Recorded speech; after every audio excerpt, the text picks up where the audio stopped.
काही होऊ शकलं असतं, पण आम्ही तो मागचा पुढचा विचार केला नाही. वेडात दौडले वीर मराठे सात, अशा प्रकारची भूमिका घेतल्यानंतर जे धाडस केलं ते धाडस संपूर्ण जगाने पाहिलंय. फक्त राज्याने महाराष्ट्राने नाही तर जगभरातल्या लोकांनी पाहिलेलं आहे. काय होणार, कसं होणार, अनेक लोकांना चिंता होती.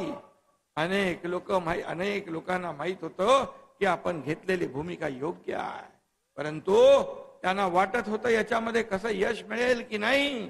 परंतु आपल्या सगळ्यांच्या आशीर्वादाने आणि आपली जी नीतिमत्ता नियत आहे, साफ आहे, याच्यामुळे आपल्या सगळ्यांच्या आशीर्वादाने त्यामध्ये यश मिळालं.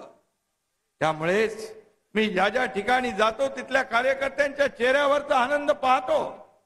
कुठेही जाऊ दे, आम्ही घेतलेली भूमिका जर चुकीची असती, स्वार्थासाठी असती, तर त्यांनी आमच्याकडे पाठ फिरवली असती.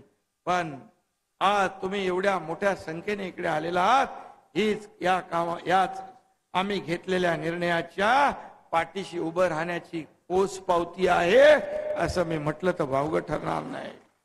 आणि म्हणून बाळासाहेब नेहमी सांगायचे, सत्ता येते, सत्ता जाते, पुन्हा येते, परंतु नाव एकदा गेलं की पुन्हा येत नाही, पुन्हा येत नाही.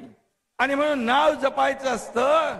सत्तेपेक्षा नाव मोठं आहे, सत्तेपेक्षा विचार मोठे आहेत, सत्तेपेक्षा आपली जी काही सरकार, आपल्या पक्षाची आयडिओलॉजी आहे ते महत्वाची आहे. आणि म्हणून आपल्याला बाळासाहेबांचे विचार पुढे न्यायचे आहेत. बाळासाहेबांच्या विचाराचे वारसदार आपण आहोत. आणि मी पूर्वीच सांगितलंय, ज्या वेळेस काही लोकांना वाटलं की हे बाळासाहेबांच्या संपत्तीवर हे करतील, दावा करतील, त्याच वेळेस मी सांगितलं, बाळासाहेबांची तुमची संपत्ती आम्हाला नको.